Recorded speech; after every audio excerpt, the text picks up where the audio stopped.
This is a suspense film about murder, but also a story about desire. However, because it is filmed in a particularly abstract way, many viewers cannot grasp the truth until the very last moment of the movie. Today, we bring you a famous film that was once nominated for the Palme d'Or at the Cannes Film Festival, Swimming Pool. The female lead, Sarah, lives in London and is a detective novel writer. By middle age, she had already gained great fame and a large fan base thanks to her series Inspector Dorwell, achieving financial freedom long ago. However, recently Sarah has fallen into a creative slump, and her mental state is very depressed. She has grown tired of bloody murders and tedious investigations. She longs to break free from the shackles of commercialized writing and pursue a more authentic form of self-expression. But when Sarah shared her thoughts with her longtime publisher John, he firmly opposed her changing writing style. The two had known each other for more than a decade, and John believed he understood Sarah's creative habits very well. He neither believed Sarah could truly surpass herself and write a high-quality work in a different style, nor did he want her to abandon the highly profitable Inspector Dorwell series, which had become a cash cow. Seeing Sarah disagree with his views, John quickly changed the subject. He mentioned that he owned a private holiday villa in the French countryside and suggested that Sarah spend some time there. Perhaps the peaceful new environment could bring her fresh inspiration. After a moment of consideration, Sarah accepted John's suggestion and tentatively asked if he would be joining her. In fact, over the past 10+ years, Sarah had always held feelings for John, but due to her reserved and conservative personality, she had never openly expressed them, only occasionally dropping subtle hints. Although John had been divorced for many years, he was never short of female companions. He found it difficult to be attracted to the rigid, middle-aged Sarah, so he always brushed off her hints by pretending not to notice.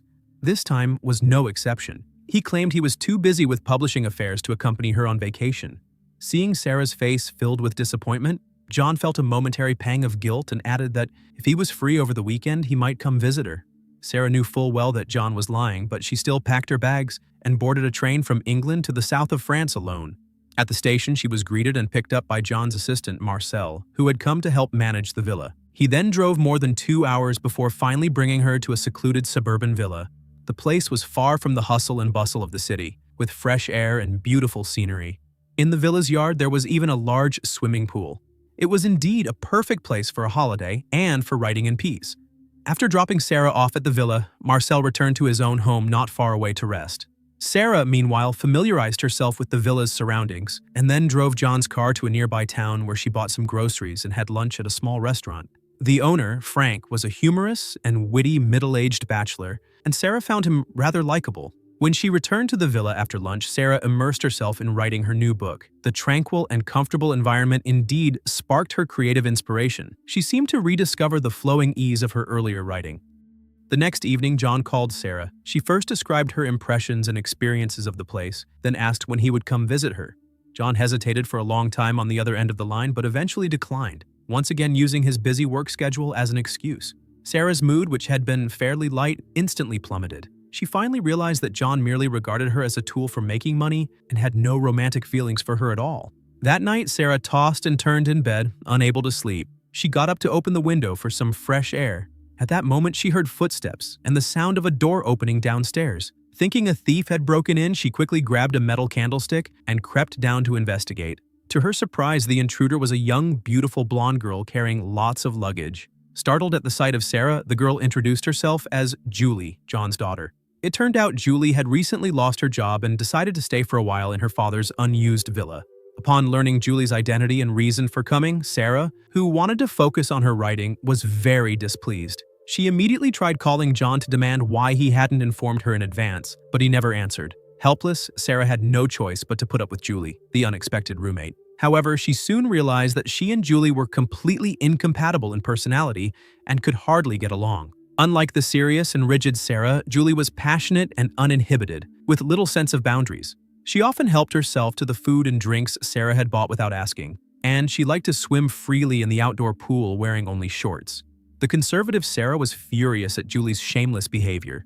At first, Julie tried to chat with Sarah, but after sensing Sarah's cold attitude, she lost interest. To deliberately irritate Sarah, Julie even made loud phone calls to friends while Sarah was writing. Sarah's resentment toward her grew day by day. One afternoon, after returning from lunch at the town restaurant, Sarah happened to see Julie on the phone with her father, John. John seemed to be advising his daughter to restrain her behavior and avoid disturbing Sarah's work. Julie was extremely displeased by her father's words, convinced that Sarah had tattled on her behind her back. When she saw Sarah return, Julie angrily shoved the phone receiver at her, demanding that she explain things to her father. But as soon as Sarah took the receiver, she realized John had already hung up. It was obvious he was deliberately avoiding her. This infuriated Sarah. She immediately vented all her pent-up resentment and anger on Julie, and the two had a fierce quarrel. In the end, Sarah bluntly declared that she needed a quiet environment for her writing and hoped Julie would cooperate. Unexpectedly, Sarah's tough attitude not only failed to restrain Julie, but instead provoked her rebellious side. From then on, Julie often stayed home during the day watching TV with the volume turned up to maximum.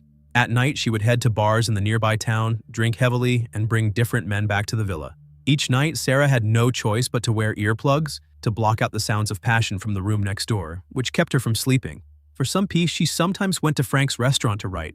Franck would often chat with her, and the two gradually became more familiar. Perhaps out of loneliness, Sarah even began to feel a faint attraction toward Franck. One day, while resting alone by the pool, Sarah had a strange dream. She dreamt that she had become Julie, wearing a swimsuit, while Franck stood by, gazing obsessively at her youthful, graceful figure. When she awoke, Sarah suddenly realized why she disliked Julie so intensely. Beyond their vast personality differences, deep inside, she harbored jealousy of Julie's youth and beauty and her unrestrained, passionate way of living. Understanding this hidden feeling, Sarah's attitude toward Julie began to shift subtly. She no longer rejected her outright but grew curious about this lively young woman. Sarah even decided to base a new novel on Julie. To this end, she sneaked into Julie's room one day while she was out and read her diary. From Julie's diary, Sarah uncovered a secret. Julie's mother had not been John's first wife, but rather his mistress. In other words, Julie was actually John's illegitimate daughter. Eager to gather more material for her writing, Sarah began actively reaching out to Julie, inviting her to dine together at Franck's restaurant.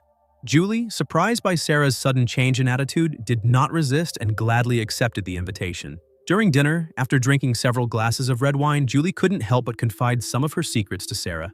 Julie revealed that her mother was French and also a novelist. More than 20 years ago, while working, she met John, the publisher. At the time, John was already married, but Julie's mother willingly became his mistress and soon gave birth to Julie. The villa where Sarah and Julie were currently living had in fact been bought by John as a secret hideaway for his adventure with Julie's mother. But before long, the promiscuous John grew tired of the relationship and ultimately abandoned her.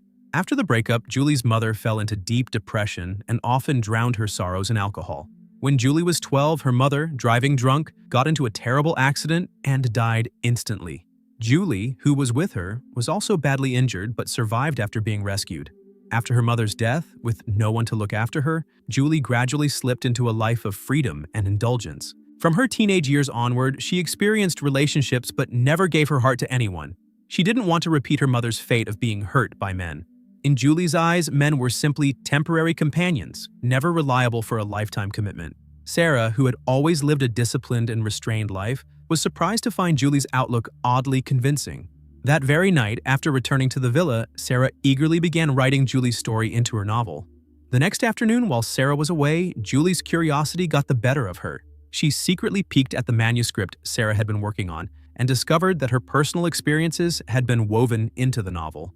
Only then did Julie realize that Sarah's apparent warmth had really been a way to pry into her secrets and collect writing material. Julie was furious. To get back at Sarah, she went that very night to Franck's restaurant and invited him to the villa. She had already noticed during a previous dinner that Sarah seemed to have feelings for Franck. Sure enough, when Julie brought Franck into the villa, Sarah's expression immediately changed, and Julie found satisfaction in this. To provoke her further, Julie put on music and pulled Franck close for a lively dance. But after a while, Franck noticed Sarah standing off to the side, dazed. He quickly let go of Julie, walked up to Sarah, and gently took her hand, offering to teach her how to dance. The two soon became immersed in the rhythm, moving closer and closer until the dance ended, and they finally let go of each other's hands. Sarah, clearly flustered, said goodnight to Franck and hurried back to her room. Seeing Sarah leave, Franck was about to excuse himself as well, but Julie insisted on dragging him along for a late-night swim. Out of politeness, he agreed. During this time, Julie laughed loudly on purpose, trying to irritate Sarah, who was shut away upstairs. Her plan worked. Sarah, standing at her bedroom window, grew so angry that she hurled a small object toward the pool. Then, still fuming, she put in her earplugs and went to bed. Not long after, she faintly heard Julie and Franck arguing, but unwilling to deal with it, she ignored them. The next morning, when Sarah woke, she found Julie sleeping alone in her room. Franck didn't seem to have stayed over, which secretly pleased her. Just then, she noticed through the window that the pool, which had been open, was now covered by a massive black tarp. In the middle of the tarp was a bulge, looking eerily like something hidden beneath. Thinking back to the argument between Julie and Franck the night before, Sarah was suddenly struck by a sense of dread. Alarmed, she hurried to the poolside and lifted the tarp. To her relief, what lay beneath wasn't a body, but an inflatable pool mattress. Still, even without finding a corpse, her unease didn't fade. She then drove to Franck's restaurant, only to discover it was closed. A woman living next door explained that Franck was a free spirit, often shutting down the restaurant without notice to go on spontaneous trips. Yet the neighbor's words did little to ease Sarah's worry. Rushing back to the villa, Sarah carefully rechecked the pool area. At the edge, she noticed a few faint drops of blood that were easy to miss. Soon after, she also discovered half-burned items in the fireplace, including what looked like a partially destroyed doll. Drawing on her years of writing detective stories, Sarah quickly reasoned that Franck might have been harmed by Julie. Gripped by fear but determined, Sarah took a fruit knife from the kitchen and slipped it into her pocket for protection. She then entered Julie's room, ready to confront her. At that moment, Julie seemed as though she had just awakened from a nightmare. Her mind was hazy, and when she saw Sarah walk in, she mistook her for her late mother. With tears streaming down her face, Julie threw herself into Sarah's arms, crying out. Sarah laid her gently on the bed. When Julie regained consciousness, she confessed what had happened the previous night. While swimming with Franck, she had, in a moment of impulse, proposed to him. But he firmly rejected her. Humiliated and enraged, Julie picked up a stone from the poolside and struck him, killing him instantly. In a panic, she moved his body into a storage shed using a small cart and burned his belongings in the fireplace. Hearing this, Sarah hesitated. Perhaps guilt over Franck's death, or perhaps the vulnerable embrace from Julie moments earlier, stirred her compassion. In the end, she chose not to call the police. Instead, she decided to help Julie conceal the truth. Together, they spent the entire night dragging Franck's body from the shed and burying it on a hillside near the villa. They then cleaned away every trace he had left behind. By morning, Marcel, the villa's gardener, arrived as usual to trim the lawn. While working, he noticed a patch of freshly disturbed earth on the hillside, the very place Sarah and Julie had buried Franck. Curious, he began walking toward it. From the second-floor terrace where she was writing, Sarah spotted him. Afraid their secret would be exposed, she quickly called out to him to divert his attention. Thinking fast, she used charm and seduction to occupy him, eventually drawing him away from the hillside and sending him off reassured. That night, Marcel left the villa without further suspicion, and Sarah, for the first time, felt a strange sense of reckless liberation. In the days that followed, life seemed calm and uneventful. Since Franck had been a loner with no close ties, no one noticed his disappearance. Julie realized that, apart from Sarah, no one knew about what she had done. So she decided to leave the villa, look for a new job, and begin a new life. After she left, Sarah found a letter and a stack of manuscripts in Julie's room. In the letter, Julie claimed that the manuscripts were written by her late mother, recounting a true love story between her and John. Julie's mother had once wanted to publish the novel, but John strongly opposed it. He didn't want their affair exposed. To prevent trouble, he even destroyed the original draft. Luckily, her mother had kept a copy. Julie explained that she wished to give this manuscript to Sarah as thanks for keeping her secret, and if Sarah wanted to use it as inspiration for her own writing, so much the better. Sure enough, the manuscripts gave Sarah endless creative inspiration. Drawing on them, she wrote a completely new novel, very different from her earlier style. Once it was finished, she sent it to John by email, then slowly returned to London. When she saw John again, she asked how he felt about her new work. As expected, John harshly criticized it. But Sarah wasn't surprised. She had already anticipated his reaction. By then, she had arranged with another publisher to bring the novel to print. The editor and the few early readers who had seen it all believed this was her best work yet. After leaving John a sample copy of the book, Sarah calmly stood up and walked away. At that very moment, a young girl brushed past her and entered John's office. Sarah overheard the girl call John Dad, and John addressed her as Julia. Watching the father and daughter embrace, Sarah showed a knowing smile. And so, the film came to an end. Swimming Pool, released in 2003, even competed at the Cannes Film Festival. It is considered a well-known European film, carrying the usual hallmarks of European cinema, a slow pace, and abstract themes. But what puzzled audiences most were two questions. First, did the murder in the story really happen? Second, what exactly does the ending mean? Some viewers believe the murder never occurred, and that even Julie herself was a figment of Sarah's imagination. Julie's youthful vitality and free-spirited nature embodied Sarah's subconscious longing for a life she didn't dare to live. In reality, Sarah was aging, conservative, repressed, and dependent on her publisher John, never brave enough to break free.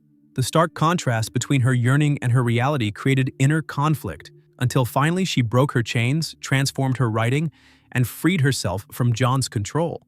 Others interpret it differently. They believe Julie and the murder were real and that Julie was John's illegitimate daughter, while Julia, the girl at the end, was his legitimate child. Through her time with Julie, Sarah began re-examining her own life, eventually achieving transformation and awakening, deciding to take full control of her future.